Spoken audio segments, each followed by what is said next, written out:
Salut la communauté Unmatch, c'est David alias Judo Graal.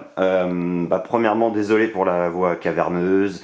Non, je ne suis pas en train de muer, mais c'est voilà, l'automne, le froid, les microbes, tout ça. Mais tout ça ne va pas m'empêcher de vous présenter le dernier petit bébé Unmatch, la dernière boîte. Allez, on vire tout ça et je vous présente Coup de théâtre.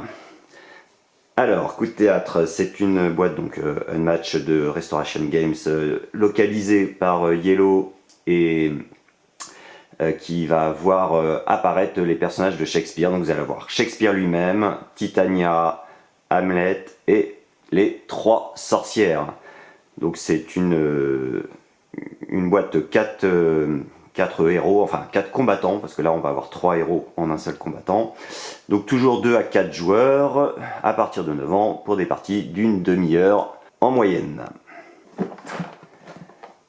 Le dos de boîte avec le matériel. Donc nous avons Shakespeare. Oh, faisons place, le barde d'Avon a aiguisé sa plume et il s'apprête à composer des vers aussi tranchants que des lames, car il ne suffit pas de parler, il faut parler juste.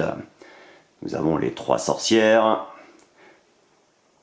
Pattes de lézard, poils de chauve-souris et filets de couleuvre de marais, de quoi concocter la plus puissante des potions, celle qui vous permettra de prendre la vie de vos adversaires. Hamlet, être et piocher des cartes, ou ne pas être et renforcer vos attaques, telle est la question. À ce dilemme insoluble, il n'est pas de bonne réponse, car rien n'est en soi bon ni mauvais, tout dépend de la pensée et de votre stratégie. Donc il est avec un acolyte, deux acolytes sur un seul pion, donc en termes de jeu c'est un seul acolyte. Bon, je vous passerai le nom, Rosenkrantz and Guildenstern, bon, voilà. Titania avec son mari Oberon, donc reposez votre cœur beau joueur, car la reine des fées et son roi séduiront vos naïfs adversaires de leur merveilleux charme. Que ces mortels sont fous. Voilà. Eh bien écoutez, c'est parti pour l'ouverture.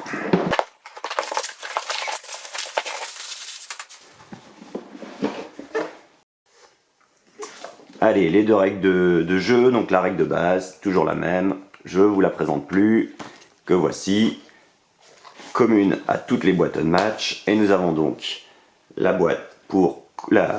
règle pour Coup de théâtre, les règles spéciales, avec toujours le contenu spécifique à cette boîte,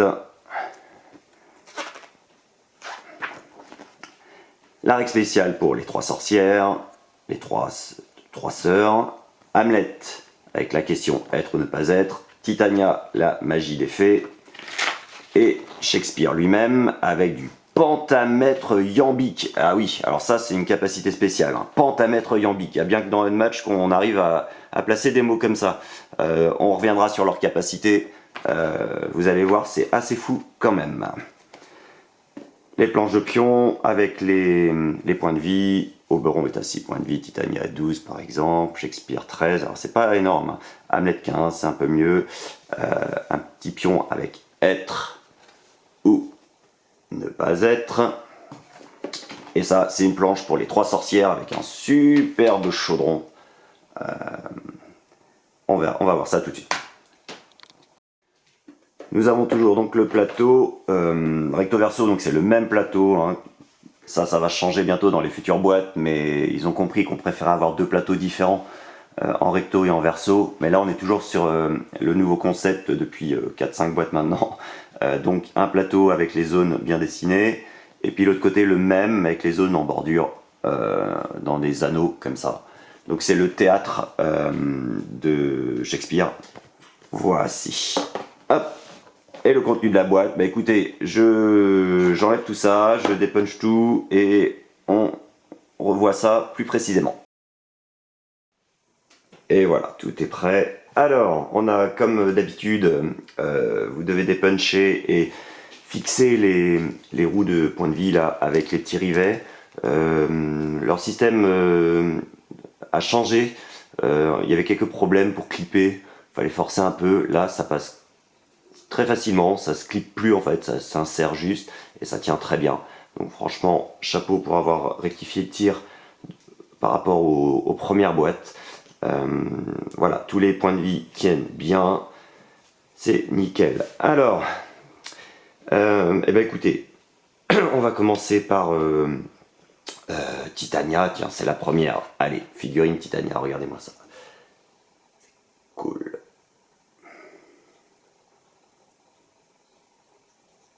Donc la Reine des Fées. Alors je vous avouerai que je n'ai rien lu de Shakespeare, donc je ne peux pas vous dire ce qu'il en est en termes de background. Donc Titania, elle est avec son ami Oberon. Prince, ah, clairement c'est Prince. Hein. On est d'accord, hein, Yacine, petit clin d'œil à Yacine pour la référence. Donc la ligne de train, Paul Rennes. Désolé, Paul Rennes. Bon, ok. Alors, voilà, on continue sur les figurines. Hamlet. Oups. Être ou ne pas être. Telle est la question. Avec son petit crâne. Superbe figurine encore une fois.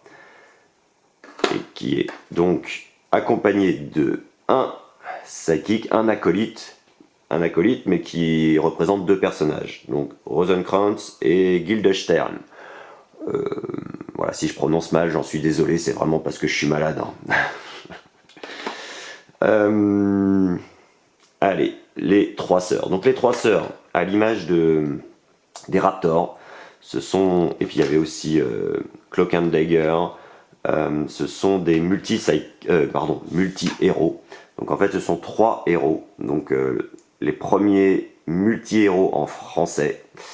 Donc ce sont trois héros, trois héroïnes pour être plus précis, qui ont 6 points de vie chacune, et pour donc gagner, l'adversaire doit éliminer les trois. Donc c'est comme si vous aviez 18 points de vie en tout. Enfin même pas tout à fait, puisque si une sœur a plus que 1 point de vie et que vous lui faites 3 dégâts, bah, elle s'en prend qu'un, en fait, elle meurt, mais vous avez fait 3 dégâts, mais il y a 2 dégâts qui sont perdus dans la nature. Donc voilà, 3 sœurs avec une mécanique, on verra ça tout à l'heure, mais juste excellente. Hop, hop, hop.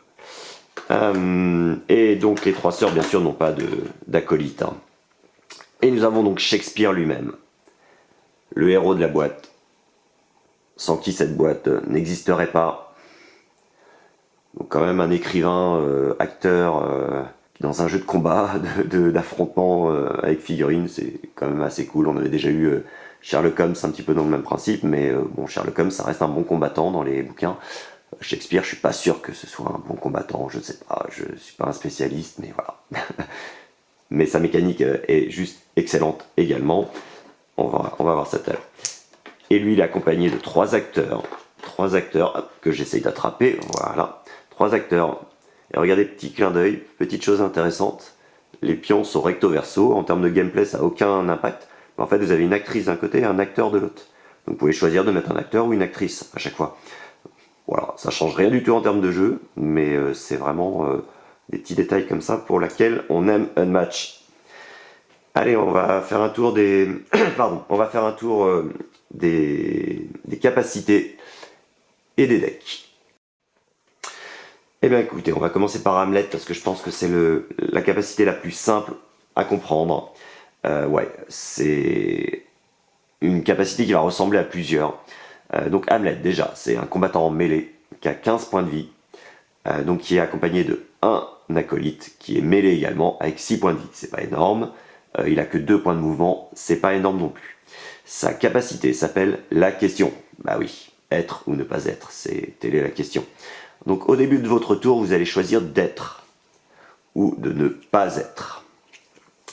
Si vous décidez de ne pas être, vous devez infliger 2 dégâts à l'un de vos combattants. Donc soit Hamlet, soit Rosencrantz et Guildenstern se prennent 2 dégâts. Donc ça c'est négatif. Il n'y a pas beaucoup de personnages qui ont des effets négatifs dans leur capacité. Moi ça me fait tout de suite penser à Jekyll, Dr Jekyll et Mr Hyde. Voilà. À chaque fois qu'il manœuvre en tant que Hyde, il est obligé de prendre un dégât. Donc là ça me fait un peu penser à ça. Et la capacité être, il ne prend pas de dégâts. Voilà. Alors quand il a décidé d'être, de répondre à être à la question, À chaque fois qu'il manœuvre, il pioche une carte supplémentaire. Donc logiquement 2 cartes au lieu d'une. Ce qui est très bien pour refaire sa main, un peu moins moyen pour la fatigue. S'il décide de ne pas être, il rajoutera plus 2 à toutes ses valeurs d'attaque. Donc ça, c'est une capacité assez classique qu'on peut avoir avec Alice, avec Annie Christmas, avec plein de monde comme ça. Mais lui, pour pouvoir avoir cette capacité-là, je vous rappelle qu'il doit infliger 2 dégâts, soit à lui-même, soit à ses acolytes. On va passer en revue les cartes. C'est parti. Donc, une carte Hamlet 2 versatile, le sang veut du sang. Après combat, si Hamlet a subi des dégâts lors de ce tour, infligez un dégât au combattant adverse. Bon bah, si déjà il a subi 2 dégâts en choisissant de ne pas être, ça permet de faire fonctionner l'après-combat. 3 exemplaires, 3 nouveaux exemplaires. Dormir, peut-être rêver. 3 d'attaque pour les 2 combattants. En après-combat, si vous avez remporté le combat, déplacez le combattant adverse jusqu'à autant de cases que le nombre de dégâts de combat infligés. Si vous avez perdu le combat, Hamlet récupère 1 point de vie.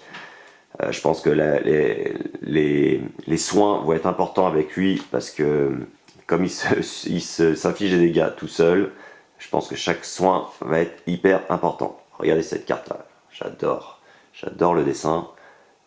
Ah, il est un peu torturé le monsieur. Hein. Alors, une 0 de défense pour ces 2 combattants, perspicacité affolante. Pendant le combat, la valeur de cette carte est égale au nombre de cartes dans votre main. En après-combat, si vous avez remporté le combat, votre adversaire se défausse d'une carte. Très sympa. Par contre, il ne faut pas que ce soit feinté, une feinte offensive. Mais j'aime bien ça, moi, les cartes qui incitent un peu la feinte offensive. En 2 exemplaires, donc. En 3 exemplaires, méthode dans la folie. Donc un stratagème pour Hamlet. 3 de boost, c'est pas mal. Placez n'importe quel nombre de cartes dans votre main sous votre deck. Piochez ensuite jusqu'à autant de cartes. Gagnez une action. Donc c'est gratos en termes d'action. Vous allez donc placer autant de cartes de votre main sous votre deck. Donc vous ne les reverrez pas avant la fin de la partie. Et vous allez piocher ensuite jusqu'à autant de cartes. C'est-à-dire que vous pouvez placer par exemple 5 cartes de votre main sous votre deck et en repiocher qu'une. Pour la fatigue, ça peut être intéressant, sachant que comme vous allez piocher double quand vous êtes, c'est le cas de le dire, quand vous choisissez d'être, vous allez piocher double lors des mouvements, donc vous allez sûrement avoir besoin de remettre des cartes et en piocher moins pour pas avancer trop vite à la fatigue. Pas évident tout ça. Alors, en 3 exemplaires, une 2 de défense utilisable par tout le monde, rien de bon ni mauvais. Après combat, si votre adversaire a joué une carte polyvalente, donc une carte violette, infligez 2 dégâts au combattant adverse. Un petit peu aléatoire, mais c'est toujours bon. Alors, celle-ci aussi, regardez ce dessin. Excellent. Alors, une 1 versatile, polyvalente, pardon, et pour Hamlet, injurieuse fortune. Pendant le combat, défaussez la première carte de votre deck. Ajoutez sa valeur de boost à la valeur de cette carte. C'est un peu aléatoire aussi parce que vous défaussez la première carte de votre deck. Mais si vous avez perdu le combat, renvoyez la carte ainsi défaussée dans votre main. Donc il y a un petit côté aléatoire. Il ne faut pas oublier que ça peut devenir une 3 en attaque si vous avez décidé de ne pas être. Mais par contre ça peut monter assez haut. Hein, si on tombe sur si c'est une 3 et qu'on tombe sur une 3 de boost, ça fait une 6 d'attaque. C'est intéressant. Le fantôme. En 2 exemplaires. Stratagème pour Hamlet. Donc vous choisissez un effet, soit Hamlet récupère 2 points de vie, soit vous placez Hamlet sur n'importe quelle case de sa zone et vous gagnez une action. Un beau dilemme, parce que c'est un personnage qui doit sûrement jouer très agressif. Est-ce qu'il vaut mieux récupérer les 2 points de vie qu'on a perdus au début du tour, par exemple, ou est-ce qu'il faut aller mettre la pression sur l'adversaire? Une 3 versatile, c'est le jeu qui compte. Après le combat, votre adversaire se défausse de une carte au hasard. Alors ça, c'est galère pour l'adversaire. Si vous avez remporté le combat, Hamlet récupère autant de points de vie que la valeur de boost de la carte ainsi défaussée. Ça, je pense que c'est une carte pivot, comme on dit, une carte primordiale de son deck. Clairement, on défausse une carte au hasard. Si on tombe sur une carte clé de l'adversaire, ça peut être un game changer. Et surtout, vous récupérez la valeur de boost en points de vie. Ça peut être très très très intéressant. Soyons prêts. Placez l'un des combattants impliqués dans le combat sur n'importe quelle case. Il ne peut pas quitter cette case lors de ce tour. Ça peut être intéressant en défense pour replacer Hamlet par exemple adjacent au héros adverse si vous êtes fait attaquer par son acolyte par exemple, ou pour empêcher les combos style Bruce Lee, Raptor et autres des adversaires. Alors celle-ci elle est assez sympa aussi. Alors, le dessin est génial. Une 2 pour Hamlet, il n'a pas beaucoup des super défenses, mais en après-combat, le tour se termine, c'est-à-dire vous allez mettre fin au tour de l'adversaire, donc ça peut être très surprenant pour l'adversaire qui, s'il avait voulu manœuvrer en deuxième action, par exemple, il vous attaque en première action, il se dit je vais manœuvrer pour piocher une défense derrière ou autre, ça peut être bien embêtant. S'il essaye de vous enchaîner avec des gains d'action, ça peut être très embêtant aussi. Par contre, ça peut avoir un effet néfaste sur la fatigue, puisque l'adversaire, s'il perd sa deuxième action, il peut ne pas avoir à piocher de carte non plus. Donc ça peut être sympa pour lui, pour la fatigue. Donc une carte intéressante. En 2 exemplaires pour Hamlet, une carte rouge, cruelle, rien que pour être humain. Pendant le combat, vous pouvez booster cette carte. Et c'est une carte de boost. Booster avec elle-même, ça peut devenir une 6 plus 2 si vous avez choisi de ne pas être. Ça peut monter à 8. Waouh, waouh, waouh. Calamité incertaine. Pendant le combat, si votre adversaire a joué une carte polyvalente, donc violette, ignorez sa valeur. Si vous avez décidé de ne pas être, c'est une 4. Donc ça fait 4 dégâts. Et en 3 exemplaires. Voilà. Allez, on passe à... Qui on va voir maintenant? Eh ben on va voir les 3 sœurs, tiens. Allez, c'est parti. Donc on a dit qu'on passait aux sœurs. Alors les sœurs, la première chose, c'est regardez-moi cette plaque. Regardez la taille de cette plaque, c'est leur chaudron. Un beau chaudron, énorme, avec 4 sorts. Donc c'est leur capacité en fait. Alors, on va voir ça tout de suite. Regardez. Les 3 sorcières. Le nom français des Wayward Sisters en anglais. Donc ce sont des combattantes en mêlée qui ont 6 points de vie, je vous l'ai dit. Ce qui est fait ne peut être défait. Lady Macbeth. Alors, elles ont 2 points de mouvement. Bon, après, comme elles sont 3, elles ont un contrôle de la map qui est assez important. Donc, elles n'ont pas besoin de tant de mouvement que ça, je pense. Leur capacité spéciale, c'est chaudron bouillonnant. Au lieu d'être placées dans votre défausse, vos cartes sont placées dans votre chaudron. Après avoir attaqué, vous pouvez lancer un sort dont vous avez les ingrédients. Si vous le faites, défaussez toutes les cartes de votre chaudron. Alors, donc à chaque fois que vous allez jouer une carte, qu'elle soit jouée en attaque, en défausse, même pas jouée j'ai envie de dire, même si elle est défaussée, c'est-à-dire que si un adversaire vous demande vous fait défausser une carte de votre main, eh bien au lieu de la placer dans la défausse, vous allez la mettre dans le chaudron. Voilà, je défausse la carte, je la mets dans mon chaudron. Si vous boostez également, par exemple, si vous boostez votre déplacement, vous allez mettre votre boost dans votre chaudron. Et les cartes vont s'accumuler dans votre chaudron. Et en fait, les cartes ont 3 symboles en plus de ce qu'il y a sur la carte. Elles ont 3 symboles possibles, le serpent, l'araignée et la chauve-souris. Donc ces symboles vont être, vous voyez, notés ici. Et donc en fait, vous allez accumuler les symboles, les ingrédients dans votre chaudron. Quand vous attaquez, après avoir attaqué, si vous avez les ingrédients nécessaires pour lancer un des 4 sorts qui est noté ici, vous allez dire, voilà, je lance le sort, par exemple, j'ai au moins ça dans mon chaudron, je fais ce sort. Ou j'ai au moins ça dans mon chaudron, je fais ce sort. Et vous allez défausser toutes les cartes de votre chaudron. C'est-à-dire que si vous accumulez trop d'ingrédients dans votre chaudron, vous allez pouvoir lancer un sort, mais malheureusement, tout va être défaussé. Donc il vaut mieux essayer de lancer les sorts au fur et à mesure que les ingrédients apparaissent dans le chaudron, pour pas qu'il y ait trop d'ingrédients dans votre soupe. Alors, les sorts, qu'est-ce qu'on a? Pour un serpent, une chauve-souris, vous allez pouvoir piocher une carte, et l'un de vos combattants récupère un point de vie. Pour un serpent et une araignée, déplacez n'importe quel combattant de 3 cases au maximum. Donc ça peut être un adversaire, par exemple, que vous déplacez de 3 cases. Pour une araignée et une chauve-souris, vous allez infliger un dégât à un combattant se trouvant dans la zone de n'importe lequel de vos combattants. Donc un combattant qui est dans la zone d'une des 3 sœurs. Et pour les 3 ingrédients, vous pouvez gagner une action.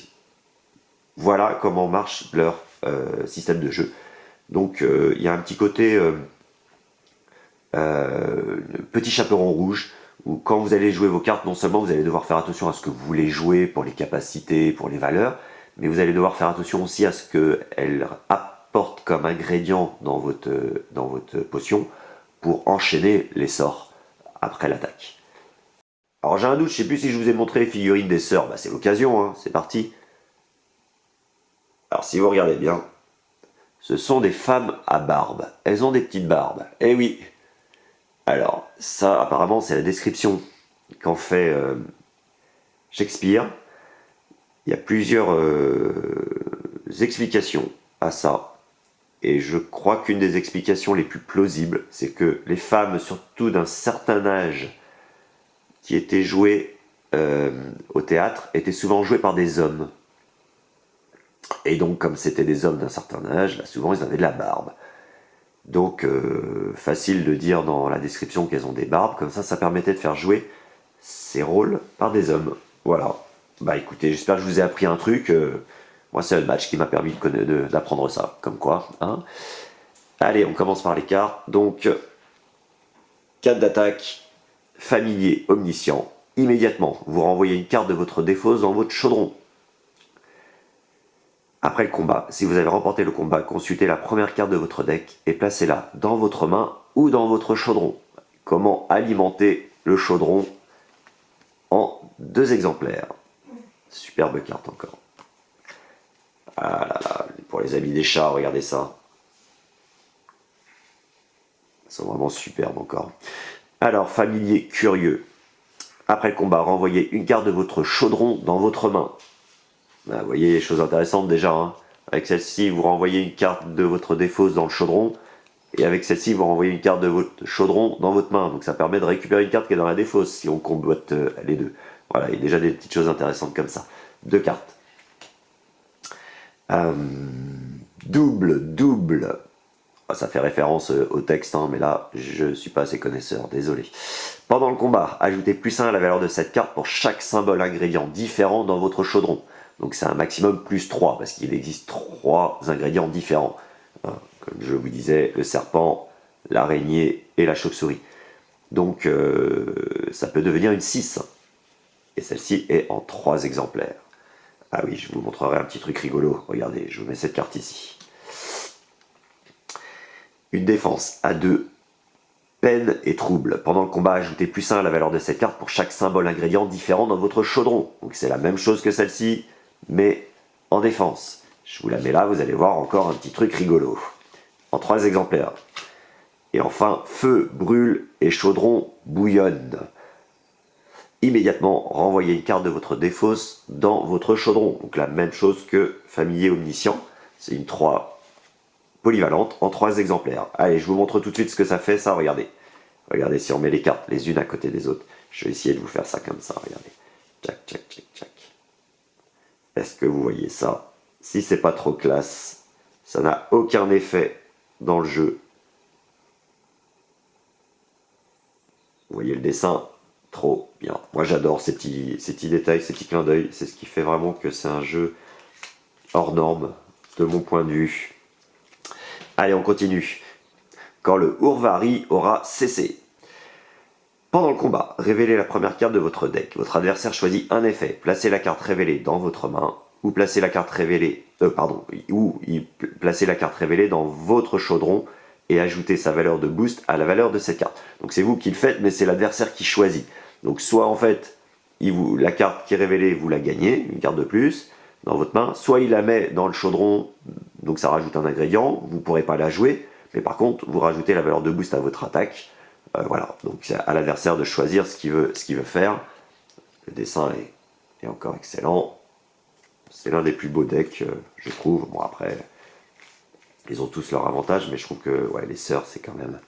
Puis avec le petit triptyque là, que je vous ai montré, c'est quand même classe. Une de bleu, au picotement de mes pouces. Ah ouais, elle est un peu gore, ça, là, regardez. Après combat, infligez au combattant adverse autant de dégâts que le nombre de dégâts subis par votre combattant. Alors ça, c'est bien joué quand vous faites attaquer une sœur qui a plus qu'un point de vie. Si elle se prend 3 dégâts, bah en fait, elle se prend un point de vie, elle meurt. Mais l'adversaire, lui, il se prend les 3 dégâts. Ouais, parce qu'en fait, elle s'est pris 3 dégâts. Même si, concrètement, elle n'avait qu'un point de vie. Prophétie. Ah, j'aime cette carte. Et vous savez pourquoi j'aime cette carte? Parce qu'elle est aussi dans le deck du roi Arthur. Eh oui. Alors celle-ci elle est en 2 exemplaires, ça vous permet de consulter les 4 premières cartes de votre deck, d'en placer 2 dans votre main, de remettre les 2 autres au-dessus de votre deck dans l'ordre de votre choix. Voilà, vous allez chercher les cartes dont vous avez besoin. Elle était en un exemplaire dans le deck du roi Arthur. Regardez. Un maudit vient par ici, lancez un sort, lancez ensuite un sort différent. Ça c'est vraiment une carte excellente en 2 exemplaires. Donc en fait vous allez, quand vous allez jouer cette carte, vous allez choisir immédiatement de lancer un des sorts. Donc ça ne va pas utiliser les ingrédients, hein, on ne vous dit pas d'utiliser les ingrédients, donc vous choisissez le sort que vous voulez lancer, et vous allez en lancer un deuxième qui doit être différent. Vous n'avez pas le droit de prendre 2 fois, gagner une action par exemple. Mais par exemple, vous pouvez décider d'infliger un dégât et de récupérer un point de vie, ou de gagner une action et de déplacer un combattant de 3 cases par exemple. Voilà, donc ça c'est vraiment une carte clé. Regardez ce dessin. Les étoiles sont alignées. Pendant le combat, la valeur de cette carte est égale au nombre de zones différentes dans lesquelles se trouvent tous vos combattants, en 3 exemplaires. Alors, bah ça c'est énorme aussi, hein. Regardez, surtout sur ce plateau, hop là. J'ai un combattant ici, il est dans 3 zones. J'ai un combattant, où est-ce que ce serait le plus intéressant? Bon, il y a sûrement mieux à faire, mais parce que là il y a une zone qui est commune. Et j'ai un combattant, donc, ouais, ici, il est dans 2 zones supplémentaires, ça fait 5 zones. Et je vais avoir un combattant, je ne sais pas, par exemple ici, qui est dans une zone, et ben je suis dans une zone violette, 2 zones, 3, 4, 5, 6 zones. Mes combattants sont dans 6 zones différentes, et ben la carte que je viens de vous montrer, c'est une 6. Voilà, ça peut monter très vite, et en défense, c'est assez fort également. Voilà. Moi, ce sont des personnages qui sont assez tanky, hein, qui peuvent réussir à vivre assez longtemps. Allez, on continue. Remède contre nature. Donc c'est une 1 bleue. Immédiatement, vous défaussez jusqu'à 3 cartes de votre chaudron. Donc vous choisissez lesquelles. Et pour chacune que vous avez défaussée, chacune d'elles, vous choisissez un combattant qui récupère un point de vie. Donc vous pouvez faire récupérer un point de vie à vos 3 combattants, ou 3 points de vie à un seul. Enfin maximum 3 points de vie, vous n'êtes pas obligé de faire les 3 points de vie, vous pouvez en défausser qu'une ou 2 de votre chaudron. Donc vous voyez, quand je vous dis que c'est des personnages qui peuvent être assez tanky, hein. Et enfin, conjuration. Alors moi j'adore cette carte, pourquoi? Parce que regardez, elles ont un morceau elles ont un tatouage sur leurs mains, chacune. Et si elles se mettent les mains ensemble, ça fait un triskel. Big up à tous les Bretons. Voilà. Alors, conjuration. Après le combat, placez le combattant adverse sur n'importe quelle case de la zone de votre combattant. Voilà, là c'est une carte assez classique. Voici, voilà. Allez, on passe à Titania. Allez, Titania, bah, je vous ai déjà montré la figurine, mais je vous la remontre parce que elle est quand même sympa. Avec Oberon. Voilà, je crois qu'on peut l'appeler Prince, hein, on l'a déjà dit. Voici. Hop. Et Titania. Alors, regardez, Titania, il va y avoir son deck. Et nous allons avoir un deck de petites cartes. 6 petites cartes qui sont ici. Et il y a marqué Charme. Charme. Alors, Titania est un combattant à distance. Ce sera donc le seul combattant à distance du deck. Elle a que 12 petits points de vie, 2 points de mouvement, mais c'est pas bien grave pour un combattant à distance. Oberon est un combattant à mêlée. C'est un des premiers personnages à distance qui a un acolyte en mêlée. Donc il est combattant en mêlée avec 6 points de vie, c'est pas énorme. Magie d'effet. Au début de votre tour, si vous n'avez pas de charme en jeu, retournez la première carte de votre paquet charme. L'effet du charme perdure tant que sa carte n'est pas défaussée. Donc, au début de votre tour, c'est-à-dire qu'au début de la partie, vous n'avez aucun charme visible. Les charmes, bien sûr, sont mélangés comme tout autre deck en début de partie. Lors de votre premier tour, comme il n'y a pas de charme visible, vous allez en révéler un. On va aller voir, hein, mais vous allez en révéler un, et sa capacité va rester en jeu tant que le charme est visible. Si le charme est défaussé, il ne peut être défaussé en fait que avec des effets de vos cartes. Vous avez des cartes qui, par effet, défaussent votre charme. Votre charme va aller dans une défausse, et au début de votre prochain tour, vous révélerez un nouveau charme avec une nouvelle capacité. Si vous n'avez plus de charme à révéler, vous n'en révélez pas, tout simplement. Vous allez voir les effets des cartes vont défausser des charmes, vous allez souvent être obligé de le faire pour booster vos cartes. Alors on va déjà regarder les différents charmes, donc il y en a 6. Il y en a 6 différents, on va les regarder immédiatement. Le premier, c'est le charme de poésie. Après avoir effectué une action stratagème, gagnez une action. Vous jouez une carte jaune, et hop, vous gagnez une action.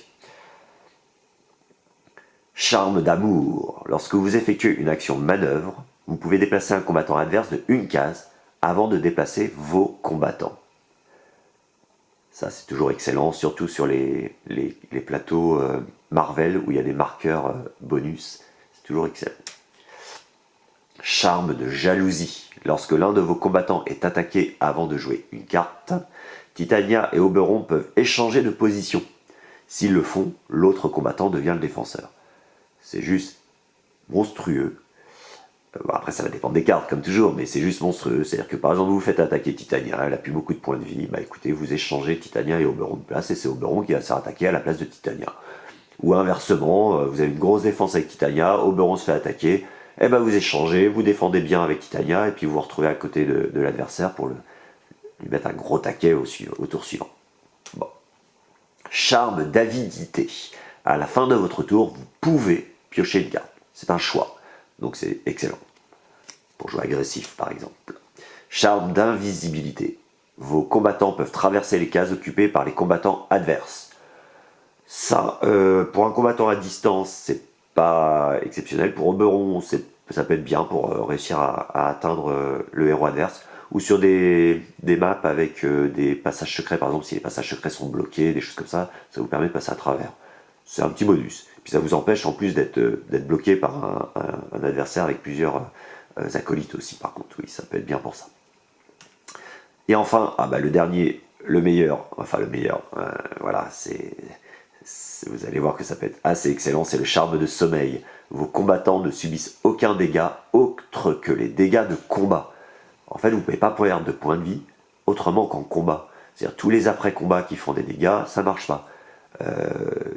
Donc les tokens sur les cartes Marvel, il y en a certaines qui font des dégâts de zone, ça ne marche pas. Et surtout, les dégâts de fatigue. Si vous devez vous prendre des dégâts de fatigue à la fin de la partie parce que vous devez vous piocher, vous n'avez plus de cartes, vous êtes censé vous prendre de dégâts.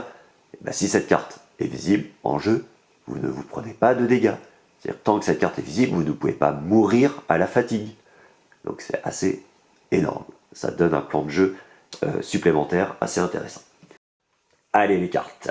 Donc, alors là on va être dans le rose, dans le violet, dans le glamour, mais c'est superbe. Bon là je sais pas ce qu'elle fait, elle est avec un âne, voilà, c'est la reine de la nature, la fée clochette de la nature quoi. Voilà, moi j'adore. Il y a les petits papillons, enfin la cape en forme de papillon. Alors, une carte spécifique à Titania, 2 violettes, aussi sensées que beau. Après combat, vous piochez une carte, vous pouvez défausser votre charme pour piocher 2 cartes à la place. C'est une sorte de... pas regroupement parce que c'est une 2, mais en fait voilà, vous piochez une carte, si vous voulez défausser votre charme pour en piocher 2, c'est bien. L'intérêt de la carte est aussi pas forcément de piocher des cartes, mais de pouvoir défausser un charme qui vous intéresse pas pour aller en chercher un autre en fait. Voilà, 3 exemplaires. Alors, un stratagème spécifique à Oberon. Regardez-moi cette position de grand charmeur. Waouh, avec les papillons. Ah là là là là, il est beau, hein. Que ces mortels sont fous. Désignez un adversaire, consultez sa main et choisissez une carte. Votre adversaire mélange cette carte à son deck. Alors ça ressemble un petit peu à du Sherlock ou Giles avec Buffy, sauf qu'en fait vous défaussez pas la carte là, vous allez regarder la main de l'adversaire et vous allez remélanger sa carte dans son deck. Donc c'est pas mal, mais c'est pas aussi puissant que la défausse bien sûr. Mais voilà, ça peut lui permettre de lui enlever une défense par exemple, et puis derrière vous arrivez à l'attaquer par exemple. Bon, voilà, il y a des choses qui peuvent être assez intéressantes. Chanson des fées. Toujours ces petits papillons. Il y a un thème là, il y a un thème là, le papillon. Alors, pendant le combat, vous pouvez défausser votre charme. Si vous le faites, la valeur de cette carte est de 5 à la place. C'est une sorte de moment to shift, enfin de tournant décisif, sauf que pour que ça devienne une 5, il ne faut pas bouger, il faut défausser le charme. Donc vous voyez, en 3 exemplaires, vous voyez, vous en avez des cartes pour défausser des charmes. Le problème, c'est que vous n'avez que 6 charmes, donc si vous jouez 6 cartes et vous défaussez les 6 charmes, bah, vous n'en avez plus. Bon, vous allez voir que c'est pas tout à fait vrai, mais voilà, c'est à prendre en compte. Alors, 3 cartes pour Oberon. Une 5 d'attaque, il tape fort le monsieur. Alors, il tape au corps à corps, mais il tape fort. Rencontre au clair de lune. Oh, que c'est beau! Après le combat, placez Oberon sur une case adjacente à Titania. Bah, bien sûr, il tape fort, et puis hop, il va aller retourner voir Titania. Une petite rencontre au clair de lune. C'est tout mignon, mais ça tape fort. Alors, cadeau d'adieu. Cadeau d'adieu, après combat, vous pouvez infliger 2 dégâts à chaque combattant impliqué dans le combat. Donc l'adversaire se prend 2 dégâts et votre combattant se prend 2 dégâts également. Mais, alors en 2 exemplaires. Mais, charme de sommeil, vous vous rappelez que avec ça visible, vous ne vous prenez aucun dégât autre qu'en combat. Donc ces 2 dégâts-là, vous ne vous les prendriez pas si le charme de sommeil est visible. Protection du bois des fées. 2 de défense, immédiatement, vous pouvez défausser votre charme. Si vous le faites, annulez tous les effets de la carte de votre adversaire. Donc c'est la feinte. La feinte qui n'est qu'une feinte défensive. Et pour qu'elle marche, il faut défausser le charme. Donc si vous voulez vos 3 feintes, il faudra défausser 3 charmes. Ça commence à faire quelques défausses, vous avez vu que ça commence à être un peu tendu. Titania, elle attaque à 2. C'est pas terrible, mais pendant le combat. Pendant le combat, ajoutez plus 1 à la valeur de cette carte pour chaque charme dans votre défausse de carte charme. Bon bah voilà, vous avez défaussé 3, 4, 5, 6 charmes. Ah bah ça devient 1, 5, 6, 7, 8 d'attaque. 8 d'attaque maximum. 6 charmes sont défaussés. Bon après c'est contrat par une feinte, mais quand même. Ah, regard fugace, ça vous dit quelque chose ça? Ouais, c'est Méduse, merc. Bon allez, Titania peut faire un petit regard fugace pour faire 2 dégâts à n'importe quel combattant dans sa zone, en 2 exemplaires. Vous avez vu qu'il y a 4 dégâts là, plus les 4 autres dégâts de celle-ci. Elle peut déjà être à 8 dégâts d'après combat, ça commence à faire pas mal. Contemplation de la lune. Oh là là, vous me direz en commentaire quel deck vous trouvez le plus joli, mais c'est compliqué là, ils sont vraiment superbes encore. Alors, après combat, renvoyez un charme défaussé sous votre paquet charme. Donc je vous disais tout à l'heure, vous avez que 6 charmes. Alors c'est pas tout à fait vrai, puisqu'en fait vous avez en 2 exemplaires cette carte-là. Si elle n'est pas feintée, bien sûr, ça vous permet de remettre un charme sous le tas du deck charme. Donc en fait, vous pouvez avoir jusqu'à 8 charmes. 6 plus les 2 que vous remettrez. Bien sûr, les charmes que vous remettez, vous les mettez en fonction de votre stratégie, mais souvent, je pense qu'on va remettre le charme de sommeil en dessous pour ne pas être gêné par la fatigue en fin de partie. À voir, à voir. Je n'ai pas encore assez joué pour vous dire ça. Allez, en 4 exemplaires. Voilà, c'est superbe. Bon, faut aimer le rose et le violet, mais c'est joli quand même. Balayé par les vents. Après combat, déplacez votre combattant de 2 cases au maximum. Vous pouvez défausser votre charme. Si vous le faites, placez votre combattant sur n'importe quelle case. Encore 3 autres cartes qui vous permettent de défausser des charmes à votre convenance. Ouais, c'est peut-être la plus jolie celle-ci, j'en sais rien, mais c'est joli. Allez, une 0 de défense pour Titania, ce n'est qu'un songe. Immédiatement, annulez tous les effets de la carte de votre adversaire. Une feinte, oui mais non, vous allez voir, puisque vous allez ignorer la valeur de la carte, et vous allez la renvoyer dans la main de votre adversaire, puis en après-combat, piocher une carte. C'est-à-dire qu'en fait la carte, elle est annulée, l'attaque est annulée, par contre l'adversaire reprend sa carte en main. Donc ce n'est que partie remise, en 2 exemplaires, voilà. Et enfin en 3 exemplaires, le don du peuple des fées. Donc un stratagème où on va devoir choisir 2 effets différents. Donc ça c'est toujours très très cool de pouvoir choisir des effets comme le petit chaperon rouge ou Beowulf qui ont des stratagèmes comme ça aussi. C'est toujours intéressant de pouvoir adapter le stratagème au plan de jeu ou à la situation. Donc là, vous allez pouvoir choisir soit un de vos combattants récupère 2 points de vie, et ou piocher 2 cartes, et ou déplacer 2 combattants de 2 cases au maximum chacun. Déplacer 2 combattants, ça peut être des adversaires également. Donc super intéressant également. Et bien voici pour Titania, nous allons donc placer à Shakespeare. Hop, notre Shakespeare avec ses 3 acolytes. Alors attention, tenez-vous bien, on va parler capacité spéciale, et là on est vraiment dans le waouh, qu'est-ce qu'ils nous ont fait. Donc Shakespeare, mêlée, 13 points de vie, c'est pas énorme, 2 points de mouvement pour un mêlé, c'est pas énorme.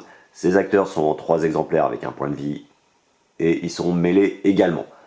Donc là on n'est pas dans du extraordinaire, mais ce qui est extraordinaire, déjà c'est le nom de sa capacité spéciale. Pentamètre iambique, pas lambique, hein, iambique. Waouh. Et ben en fait c'est pentamètre, c'est-à-dire qu'en fait il faisait des pieds, des vers. Alors là je suis pas assez bon pour ça, mais en fait de 5 mots de 2 syllabes chacun. Donc ça faisait 10 syllabes en fait dans ces vers.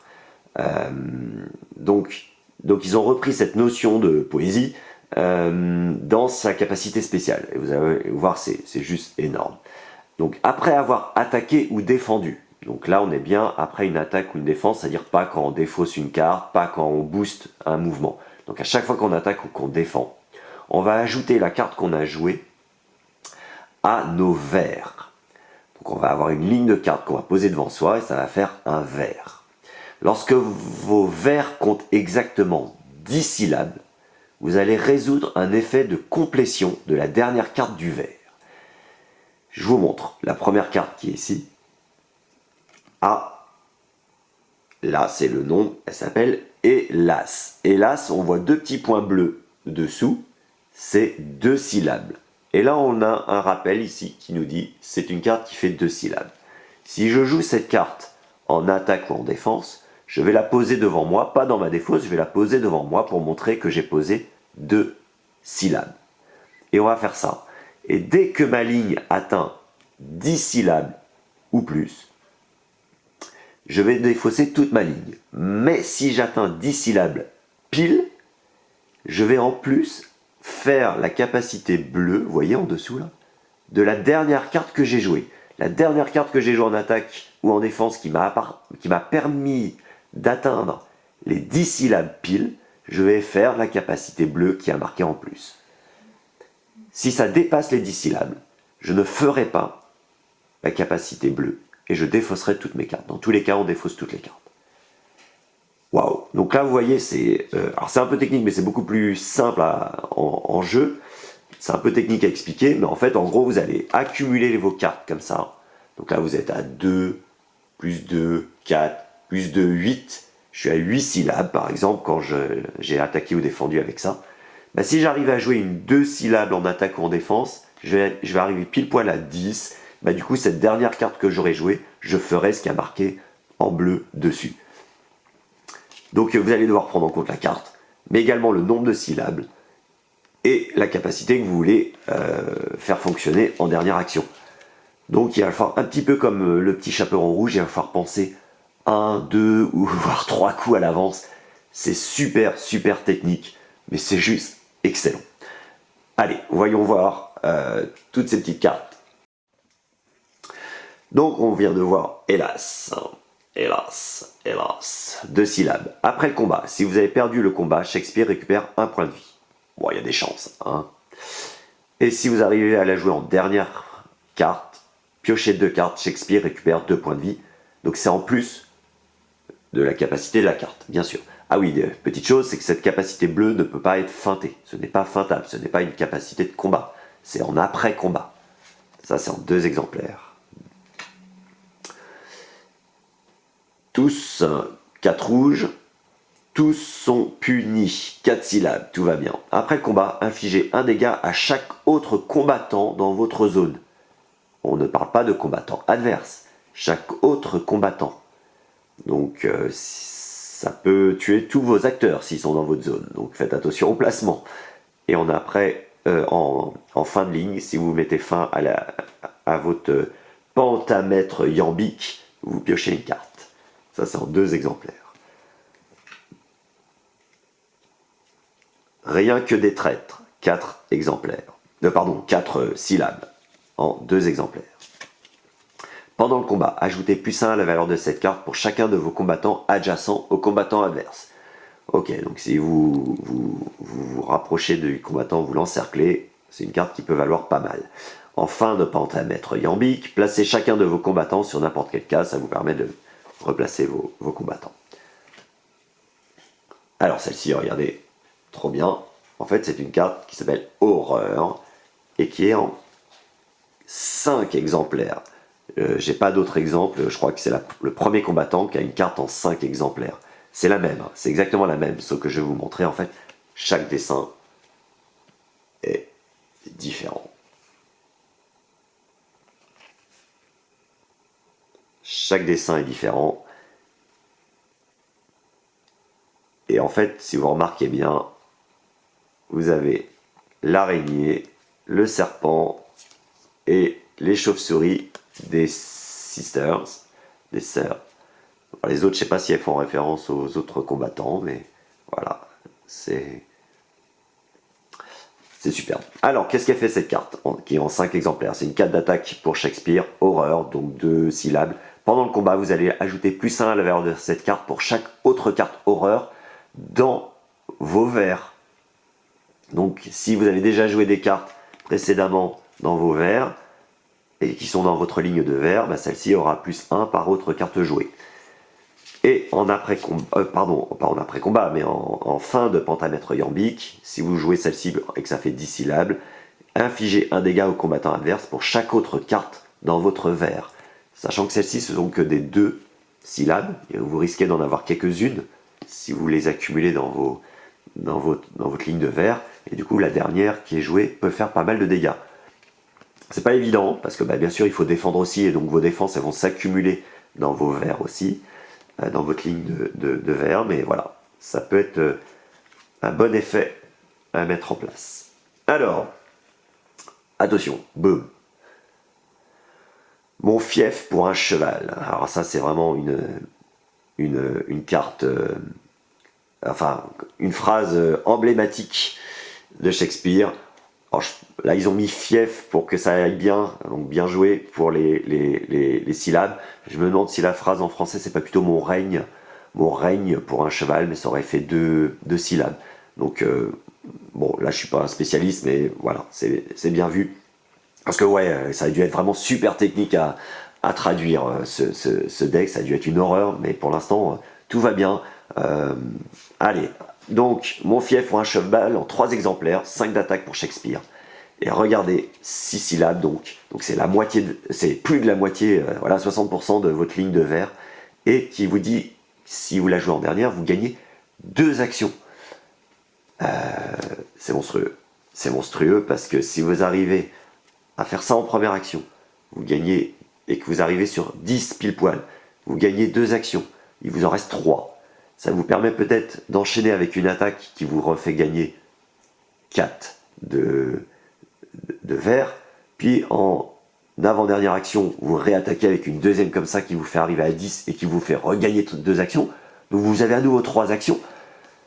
Bref, c'est très dur à mettre en place, mais je pense que là, la combo d'attaque, la dernière grosse attaque qui peut faire très très mal, est jouable. Retournons à la brèche. 6 encore vert. Après combat, replacez un acteur vaincu sur n'importe quelle case dans la zone de Shakespeare. Voilà, ça permet de refaire revenir nos petits acolytes en 2 exemplaires, donc c'est comme si on pouvait avoir jusqu'à 5 acolytes. Sauf que, si vous la jouez en dernière carte de votre pentamètre iambique, replacez tous les acteurs vaincus sur n'importe quelle case dans la zone de Shakespeare. Donc vous pouvez faire revenir, au lieu d'un, vous pouvez faire revenir les 3 si les 3 ont été vaincus. Ah, il n'y a plus de place là, il y a trop de choses. Hop. Allez, une 3 d'attaque tous pour 4 verts. Oh, faisons place. Après le combat, déplacez chaque acteur de 3 cases au maximum. Si c'est joué en dernière carte de vos verts, placez Shakespeare dans une zone où ne se trouve aucun acteur, en 2 exemplaires. Ce ne sont pas forcément la meilleure capacité, mais combiné à celle-ci, c'est toujours bon. Hein. Regardez, une 4, puis après une 6, ça fait 10. Pof, je gagne 2 actions. Je enchaîne, j'attaque avec celle-ci, une 4, puis à nouveau celle-ci, ça fait 10. Hop, je regagne 2 actions. Waouh, waouh, waouh. Un petit poète. Pour 2 syllabes. Après combat, piochez une carte. Si vous avez remporté le combat, piochez 2 cartes à la place. Bon bah écoutez, ça c'est le regroupement de Shakespeare en 2 exemplaires. Mais regroupement ça faisait 3, donc poète c'est très bien. Non, c'est pas regroupement en anglais. Hein. Par contre, en fin de pentamètre iambique, vous allez déplacer chaque combattant de 2 cases au maximum. Ceci inclut aussi les combattants adverses. Ça c'est vraiment excellent de pouvoir bouger tout le monde. Maintenant je pense qu'il y a d'autres capacités plus intéressantes en fin de ligne. Alors, une carte spécifique aux acteurs en 3 exemplaires. Encore. Donc 2 syllabes. Après le combat, vous pouvez renvoyer dans votre main la première carte de votre verre, avant d'ajouter celle-ci à votre verre. Si elle est jouée en dernière, on pioche une carte. Alors ça c'est quoi? Bah écoutez, je sais pas, j'ai joué celle-ci en première carte d'attaque le tour précédent, elle est dans ma ligne, c'est la première carte de ma ligne de vert. L'adversaire vient m'attaquer un acteur, je joue ça. Bah écoutez, je vais récupérer la première carte de ma ligne avant de mettre celle-là dans ma ligne. Voilà, ça peut permettre de faire des choses assez excellentes, surtout avec sa feinte. Vous allez voir, c'est que si vous jouez la feinte de Shakespeare en première carte, bah vous allez pouvoir la récupérer avec cette carte-là, si elle est jouée en première ligne. Donc c'est super intéressant. Ou vous allez récupérer la 5 d'attaque, enfin voilà, vous pouvez faire des choses intéressantes. Allez, une 4 versatile pour les acteurs, donc c'est une très bonne carte pour les acteurs, pour 4 syllabes, pardon, en 2 exemplaires. Douce est la peine. Après le combat, vous allez déplacer votre combattant de 2 cases en maximum, et si elle est jouée en fin de vert, piochez une carte. C'est pas la carte la plus forte en capacité, mais une 4 versatile, c'est toujours excellent. Méfiez-vous. Ouais, méfiez-vous. 4 syllabes. Et si elle est jouée en fin de vert, vous allez infliger 2 dégâts à n'importe quel combattant adverse. Donc pas forcément le combattant qui était dans le combat sur lequel vous allez jouer cette carte. Voilà, 2 dégâts à un combattant. Vous pouvez faire jusqu'à 4 dégâts gratuitement comme ça. Ça peut être excellent contre des combattants qui ont peu de points de vie, comme Robin des Bois, Luke Cage, voilà. Et enfin, menteur. Menteur, donc en 3 exemplaires. Et ça c'est quoi? Immédiatement annuler tous les effets de la carte de votre adversaire. Donc c'est la feinte de Shakespeare. Alors c'est jouable par les acteurs aussi. Mais son effet de fin de vers, si vous arrivez à atteindre les 10 syllabes avec cette carte-là, vous allez renvoyer cette carte dans votre main. C'est-à-dire que techniquement, vous pouvez avoir des feintes quasiment infinies, quoi. Bon, pas tout à fait, mais voilà, si vous êtes à 8 vers que l'adversaire vous attaque, vous jouez celle-ci, vous arrivez à 10 vers, et hop, vous reprenez cette carte en main. Contre quelqu'un comme Sinbad, par exemple, ça peut être très galère. Et si vous jouez un menteur en première carte de votre vers, si vous jouez celle-ci derrière, ça vous permet de récupérer la première carte de votre vers, et vous la récupérez en main. Bref, vous avez des capacités de cycler vos cartes qui peuvent être assez excellentes, surtout autour des feintes, donc ça peut être assez fort. Voilà, je vous ai présenté, ça a été un peu long, mais bon voilà, c'est une boîte 4 combattants avec des capacités super originales et pas mal d'éléments à montrer sur chaque carte, hein, dont celle de Shakespeare. Bah bon, je suis pas objectif encore une fois, mais encore une excellente boîte avec des... Enfin voilà, ils sont vraiment creusés les méninges pour les capacités. Les capacités sont juste assez folles. Celle de Shakespeare, c'est juste du n'importe quoi, mais c'est génial. Les cartes, il y en a certaines... Bon voilà, moi il y a 2 decks que je trouve vraiment superbes. C'est celui de Titania et celui des Sœurs. Les autres sont quand même, ont des cartes aussi vraiment très sympas, comme certaines cartes de Hamlet que je trouve vraiment superbes. Voilà, vous me dites en commentaire quel deck vous préférez. C'est une boîte assez technique. Je ne la recommanderais pas pour des débutants parce que les capacités sont vraiment assez techniques. Euh, voilà, si c'est pour une première boîte pour découvrir un match, je ne la recommanderais pas. Mais si vous connaissez un match, bah, sautez dessus, hein, c'est juste du plaisir. En termes compétitifs, parce qu'on va toujours parler compétitif quand même, si vous voulez jouer en compétition, on n'a peut-être pas encore assez de recul sur la boîte. Comme la carte est et que les capacités sont techniques, bah forcément ça va être plus technique à mettre en jeu et plus difficile de gagner avec eux, surtout Hamlet. Hamlet a quand même une capacité qui est assez contraignante, qui ressemble un petit peu à Jekyll, et qui a une optique très agressive, donc forcément un petit côté aléatoire. Maintenant, Titania semble, elle, un petit peu au-dessus du lot, et peut-être les sœurs également. Je pense que ces deux-là ont du potentiel. Maintenant, la boîte n'a pas assez on n'a pas encore assez de recul dessus. Je suis sûr qu'il y a des choses vraiment intéressantes à faire avec Shakespeare également. Bref, tout ça c'est à tester, à découvrir. Et je sais plus à combien on en est de personnages, j'arrive même plus à compter, mais comme tout ça c'est exponentiel, hein, bah, vous allez rajouter 4 personnages en multiplicateur de tous les personnages qui existent, bref ça en fait des match-up à découvrir. Bah écoutez, je vous souhaite bien du plaisir avec tout ça. Moi j'allais me faire une bonne tisane au thym là, ou je sais pas quoi, là, au miel, un truc qui va me faire du bien, mais ça n'empêche que je vais quand même aller tester tout ça. Un petit Shakespeare contre les sœurs, tiens, ça va être bien sympa. Allez, bonne tisane et à bientôt.